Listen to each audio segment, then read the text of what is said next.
जी। Hello ma'am. Good morning. Good morning ma'am. और बढ़िया सर्दी चल रही है सबकी? Yes ma'am. चलो भाई, बढ़िया बात है, करते रहो, लगे रहो, ठीक है, पढ़ते रहो। ओके जी, आज हम स्टार्ट करने वाले हैं अभी क्लास 9 का। मैंने लिखा नहीं क्या? क्लास 9 क्या है? साइंस का ग्रेविटेशन।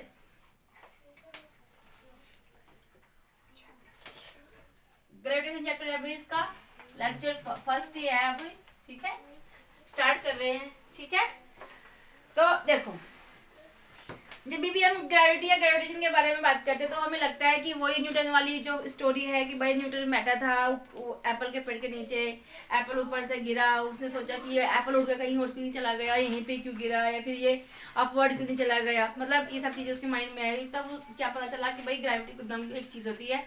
अब ग्रेविटी होती क्या है, एक्चुअल में क्या होता है ग्रेविटी, तो आज हम ये पढ़ेंगे, ठीक है। थोड़ा सा मतलब जैसे जैसे तुम क्लास में आगे बढ़ रहे हो वैसे वैसे क्या हो रहा है कि उसमें एक एक पॉइंट प्लस हो रहा है, या फिर तुम कह सकते हो कि तुम डीपली जा रहे हो उस पर, ठीक है। ओके, स्टार्ट करते हैं। ग्रेविटी और ग्रेविटेशन क्या होता है? Gravitation is the force of attraction. क्या होता है? फोर्स ऑफ अट्रैक्शन होता है किन्हीं दो चीजों के बीच में, बिटवीन टू ऑब्जेक्ट्स। अब देखो तुम किसी भी चीज को तुम, जैसे कि एक चीज ये है, ठीक है, जैसे कि बड़ा वाला तुमने मैग्नेट ले लिया, चलो तो मैग्नेटिक फोर्स हो जाएगा। अगर हम किसी जैसे ये हमारा ये अर्थ है, तो अर्थ के सराउंडिंग कौन चक्कर लगा रहा है? मून लगा रहा है। क्यों? क्योंकि अर्थ का मास मून से ज्यादा है, ओके। और अर्थ से भी ज्यादा मास किसका है? सन का है। दैट्स व्हाई जो अर्थ है वो उसके अराउंड चक्कर लगा रही है, राइट? समझ में आया? तो ये क्या है कि एक ऑब्जेक्ट हमने सन ले लिया, दूसरा ऑब्जेक्ट हमने अर्थ ले लिया, तो अर्थ उसका मतलब एक ऑब्जेक्ट ही हो गया था, सन भी हमारा, सन एक ऑब्जेक्ट हो गया, और ये हो गई थी हमारी अर्थ। तो ये इसका चक्कर लगा रही है क्योंकि ये इसका मास इसके मास से कम है, दैट्स व्हाई इसका चक्कर लगा रही है।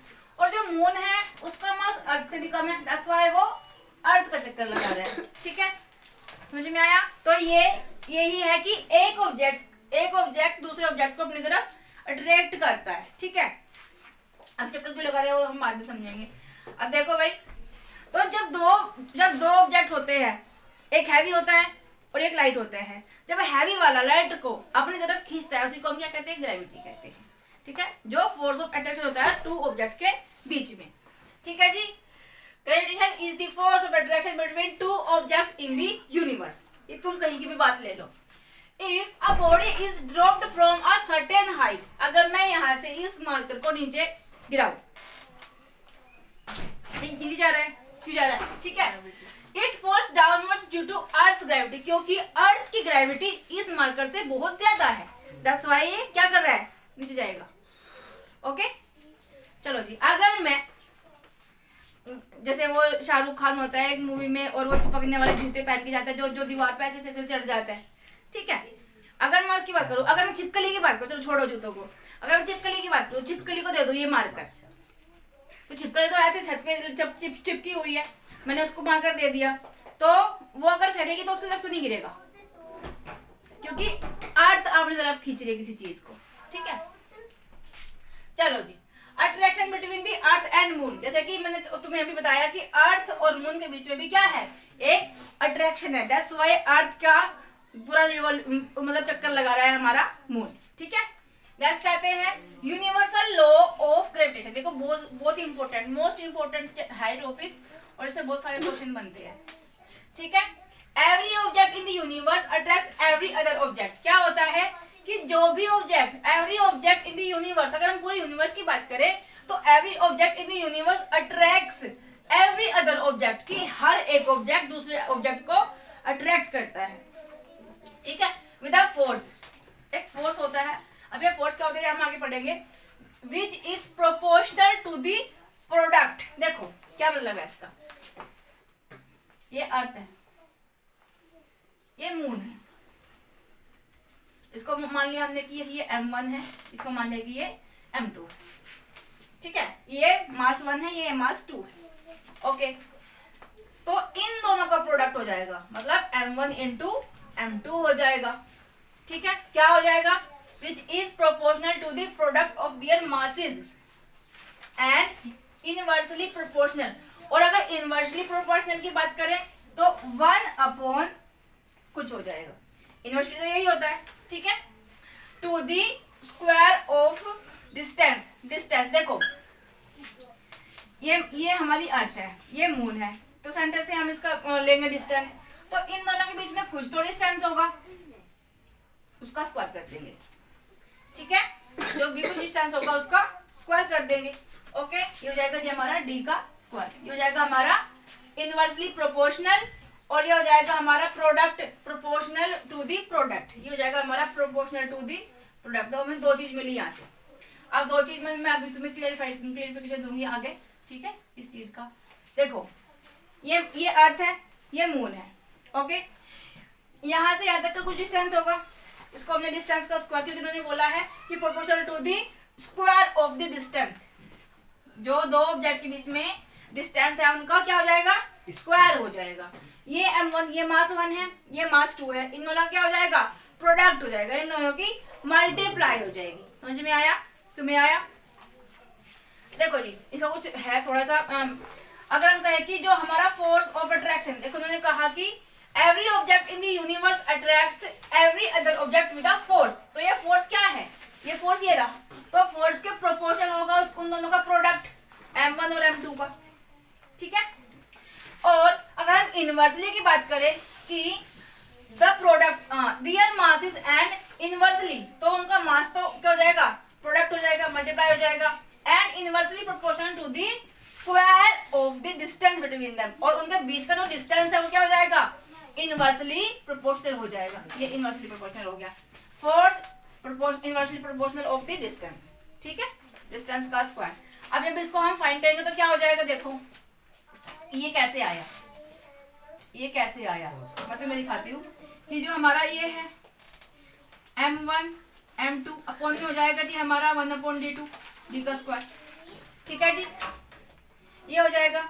अब जब ऐसा कुछ होता है तो क्या हो जाएगा, हम किसी भी एक कांस्टेंट को ले लेंगे. इस सिचुएशन में हम किसी कांस्टेंट को ले लेंगे जो कि हमारा होगा, क्या होगा, g होगा. इसको हमने g ले लिया, ठीक है, और इन दोनों की मल्टीप्लाई कर दी, तो क्या हो जाएगा, देखो कोई g ले लिया हमने, ठीक है, m1 m1 into m2 upon में क्या हो जाएगा, g का स्क्वायर हो जाएगा कि नहीं हो जाएगा, ये लो जी हो गया. तो ये यहाँ से आया, तो जो ये g है, ये जो हमारा g है, ये क्या है, ये एक कांस्टेंट है. देखो, where g is the constant of proportionality, जो इनकी प्रोपोर्शनलिटी है उसका क्या है, ये कांस्टेंट है, हम इसको मानते हैं,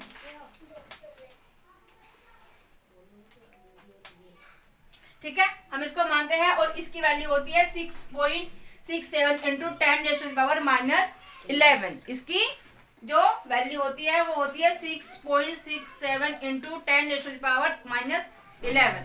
ओके, चलो जी. Where g is the constant of proportionality and is called the universal gravitation constant. इसको हम क्या कहते हैं, इस g को, जो हमने g लिया अपनी तरफ से, भाई मैंने तो लिया नहीं है, सब लेते हुए आ रही है, इसलिए मैंने भी ले लिया. अब ये होता कौन है, क्या मतलब है इसका मैडम, तो देखो इसका मतलब क्या है, इसका मतलब है कि ये यूनिवर्सल ग्रेविटेशन कांस्टेंट है, जिसको हम लेते हैं हमेशा.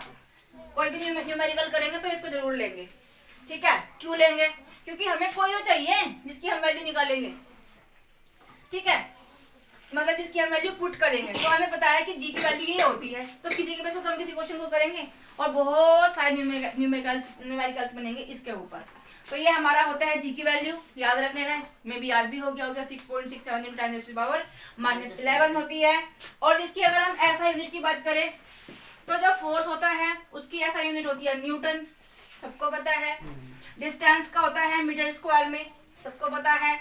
तो हमें एक फॉर्मूला मिला, यह न्यूटन हो गया जी. क्या हो गया, फोर्स. फोर्स क्या है, न्यूटन में हम कन्वर्ट बोलेंगे उसको कि भाई न्यूटन में होता है फोर्स. चल रहे मार करिए, ये क्या है, फोर्स है. ये क्या है, मीटर स्क्वायर क्या है भाई, डिस्टेंस है. तो ये क्या है, मास है, ठीक है. ये क्या है, इसका मास है.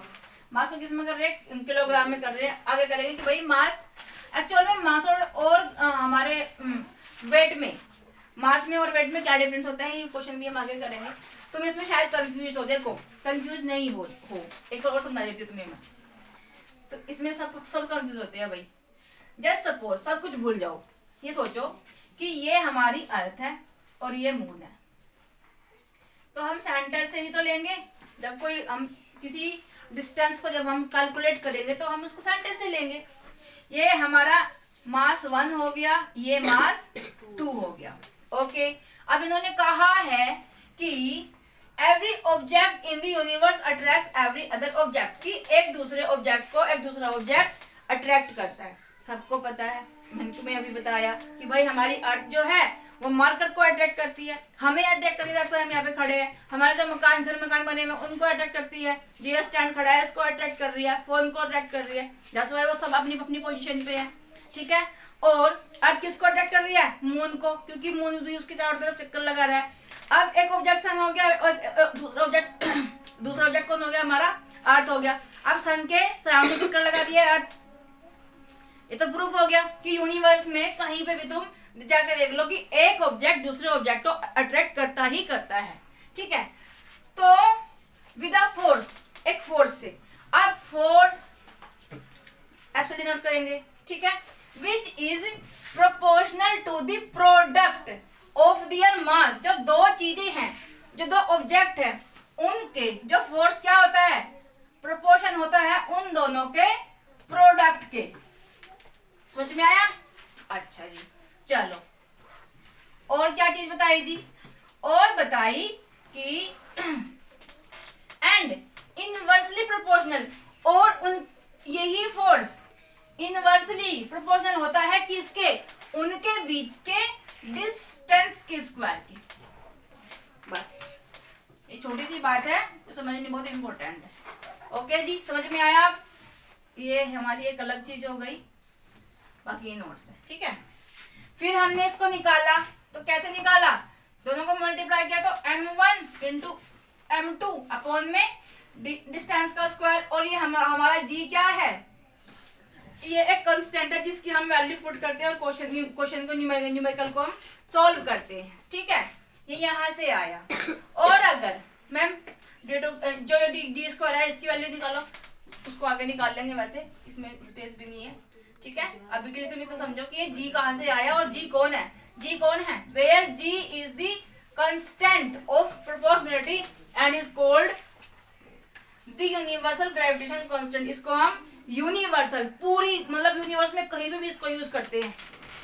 जिस तरह से हमने केमिस्ट्री के चैप्टर में पढ़ा था कि कार्बन जो होता है उसके एटम से हम किसी भी एटम को जज करते हैं, उसी तरह से हम ये जो हमारा यूनिवर्सल ग्रेविटेशन कांस्टेंट है इसको यूज करते हैं कहीं पे भी, पूरे यूनिवर्स में। ओके, चलो नोट कर लो भाई। हाँ जी, तो द SI यूनिट ऑफ, देखो जो SI यूनिट होती है मैंने अभी बताया तुम्हें जी की, ठीक है। ग्रेविटेशन अट्रैक्शन जो हमारा जी की जो होती है यूनिट, वो क्या होती है? देखो न्यूटन मीटर स्क्वायर अपॉन में क्या था? केजी स्क्वायर था। तो इधर ऊपर आएगा तो क्या हो जाएगा? Newton metre square KG minus square, ठीक है।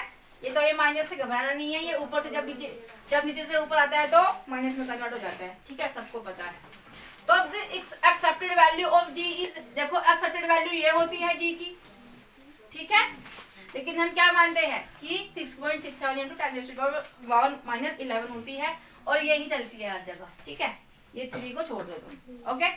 चलो, तो the strength of gravitation attractor between two objects depend on two factors. देखो जो हमारा जो ये लॉ है, जो स्ट्रेंथ ऑफ ग्रेविटेशन अट्रैक्शन है, वो दो चीजों के ऊपर डिपेंड करती है। मैंने अभी बताया कि जो अर्थ है और ये मून है, इसका कुछ मास होगा, इसका कुछ मास होगा, और सेंटर से सेंटर का कुछ इनका क्या होगा? डिस्टेंस होगा। तो दो चीजों के ऊपर डिपेंड करती है, कौन कौन सी? हाउ बिग द ऑब्जेक्ट्स, या फिर उनका क्या मास है, कितने बड़े बड़े हैं, उनका कितना वेट है, ठीक है। या फिर हाउ फॉर अपार्ट, कि वो कितनी दूर है एक दूसरे से, यानी कि उसकी डिस्टेंस के बारे में बात हो रही है, ठीक है। तो दो चीजों के ऊपर क्या करती है भाई? इसके जो फैक्टर्स है वो दो हैं। कौन कौन से, किस किस के ऊपर बेस्ड है ये? एक तो उसके मास के और दूसरा उसकी डिस्टेंस के। इसी से हम करते हैं, मैंने बताया भी था कि जब फोर्स होता है, इसलिए आगे देंगे बता देता कि तुम्हें अच्छे से याद रहे कि प्रोपोर्शनल होता है उन दोनों के प्रोडक्ट के, ठीक है जी। और जब फोर्स होता है इनवर्सली प्रोपोर्शन होता है उसके डिस्टेंस के स्क्वायर के। ओके, समझ में आया? चलो जी,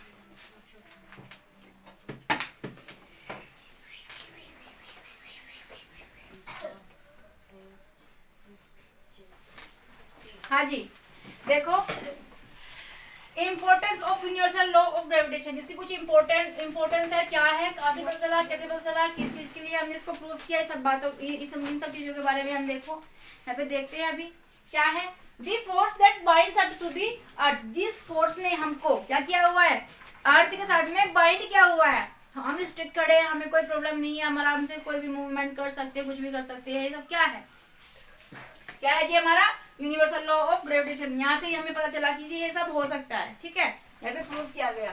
the motion of the moon, जो मून का मोशन है around the earth, around the earth, earth के अराउंड, तो ये क्या है, ये भी क्या है हमारा, यहीं से ही प्रूफ किया गया यूनिवर्सल लॉ ऑफ ग्रेविटेशन से, ठीक है। नेक्स्ट है, और ये मोस्ट इंपोर्टेंट क्वेश्चन है भाई, ये पॉइंट्स आ जाते हैं, इंपॉर्टेंट है ये, इसको याद रखना। The motion of planets around the sun, जो सन के अराउंड सारे के सारे क्या कर रहे हैं, प्लैनेट्स हैं और मूव कर रहे हैं, वो भी क्या है, वो भी क्या करता है कि यूनिवर्सल लॉ ऑफ ग्रेविटेशन की वजह से ये सब कर रहे हैं। ये हमने क्या किया हुआ है, फाइंड आउट किया हुआ है, हमने इसको प्रूफ किया हुआ है, और यहाँ पे प्रूवमेंट ये हमारे पॉइंट्स है कुछ, ठीक है। द टाइड्स, जो टाइड्स होती है, जो लहरें होती है, वो क्यों होती है, due to the moon and the sun. जब उनका फोर्स ऑफ अट्रैक्शन ज्यादा होता है तो लहरें ऊपर उठ जाती है, जब कम होता है तो नीचे चली जाती है, ठीक है, समझ में आया। अब सेंट्रीपिटल फोर्स ये क्या होता है जी।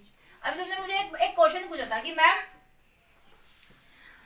जो मून है वो अर्थ में क्यों नहीं घुस जाता, है ना, तो इसी के बेस पे हम यहाँ पे बात करेंगे। क्या है, देखो तुम्हारी एनसीईआरटी में ही दिया हुआ है एक कि ये जैसे कि एक तुमने एक धागा लिया है, फिर रस्सी ली कोई, और उसके एक एंड पे तुमने कुछ किसी स्टोन को बांध दिया, और फिर तुम उसको ऐसे पकड़ के एक सिरे को ऐसे ऐसे घुमाओगे तो क्या करेगा, वो सर्कुलर पाथ में घूमेगा, सर्कुलर मोशन में घूमेगा, या फिर नहीं मैं नहीं जाऊंगा सर्कुलर, मैं तो सीधा जाऊंगा, ऐसे कहेगा, नहीं कहेगा। इसीलिए जो हमारा अर्थ है, जो हमारी अर्थ है, अर्थ का मास ज्यादा है, और क्या है, सेंट्रीपिटल फोर्स, क्योंकि अर्थ का सेंट्रीपिटल फोर्स लग रहा है मून पे, दैट्स व्हाई वो उसके सराउंडिंग्स घूमता है, वो उसके अंदर नहीं घुसता, ठीक है। समझ में नहीं आया भाई, सेंट्रीपिटल फोर्स तुम्हें बताया तो है। जैसे ये तुम खड़े हो, यहाँ पे तुम्हारा हाथ है, तुमने यहाँ पे पकड़ा हुआ है और इसमें एक पत्थर बांध दिया, ये इतनी बड़ी ये क्या है, एक स्ट्रिंग है, तुमने ऐसे पत्थर बांध, यहाँ पे तुम खड़े हो, तुम इसको घुमा रहे हो तो वैसे घूमता रहेगा, घूमता रहेगा, घूमता रहेगा, घूमता रहेगा, घूमता रहेगा। क्या तुम्हारे मुंह पे आगे लगेगा, नहीं लगेगा, वो तुम ऐसे पकड़ोगे, उसको घुमाओगे तो वैसे घूमता रहेगा, सर्कुलर मोशन में घूमता रहेगा, घूमता रहेगा। इसीलिए क्योंकि तुमने क्या किया है, सेंट्रीपिटल फोर्स है उसका, यहाँ से सेंटर में कुछ किसी ने उसको पकड़ा, मतलब तुम उसको घुमा रहे हो तो वो सर्कुलर मोशन में घूम रहा है, वैसे ही इसका भी तो एक सेंट्रीपिटल मास है, दैट्स व्हाई क्या कर रहा है, अर्थ के सेंटर से इसको क्या मिल रहा है, सेंट्रीपिटल फोर्स मिल रहा है, दैट्स व्हाई ये इसके चारों तरफ मूव ऑन कर रहा है, ठीक है, समझ में आया। इसीलिए इसके अंदर नहीं घुसता, अर्थ के अंदर मून, जैसे सपोज कि ये अर्थ है और ये मून है, ठीक है, इसीलिए इसके चारों तरफ चक्कर लगा रहा है। तुमने कहा कि मैम ग्रेविटी क्यों है, अर्थ पे ग्रेविटी क्यों, भाई ग्रेविटी हर जगह है, ठीक है। अब ग्रेविटी क्यों है, तुम एक बकेट लो, उसके अंदर पानी भरो, पानी जब तुम भर दोगे फिर उसके अंदर हाथ डाल के ऐसे ऐसे घुमाना, तो तुम घुमाओगे तो तुम देखोगे क्या पे सर्कुलर ऐसे ऐसे ऐसे ऐसे ऐसे ऐसे ऐसे ऐसे ऐसे होएगा, और तुम उसके अंदर कुछ भी डालोगे तो सेंटर में जाएगा, समझ में आया। चलो नेक्स्ट आते हैं जी, if the earth can attract an apple, अगर अर्थ किसी एप्पल को अट्रैक्ट कर सकती है, न्यूटन वाला लो कि न्यूटन के सर में जब एप्पल लग सकता है, can it not attract the moon, क्या वो मून को अट्रैक्ट नहीं करती, but we don't really see the moon falling towards the earth, लेकिन हमने कभी भी मून को पृथ्वी के अंदर, अर्थ के अंदर घुसते हुए नहीं देखा। अब क्या रीजन है तुम्हें मैंने बताया, पढ़ लेते हैं। देखो ये भाई, ये साइंटिफिकली रीजन है वही तुम्हारा, देख लो इसको क्या है इसमें। अब फोर्स कॉल्ड सेंट्रीपिटल फोर्स, उस फोर्स को हम सेंट्रीपिटल फोर्स कहते हैं जब acts upon the object that keep it moving in a circular path, जब वो सर्कुलर पाथ में मूव करता है।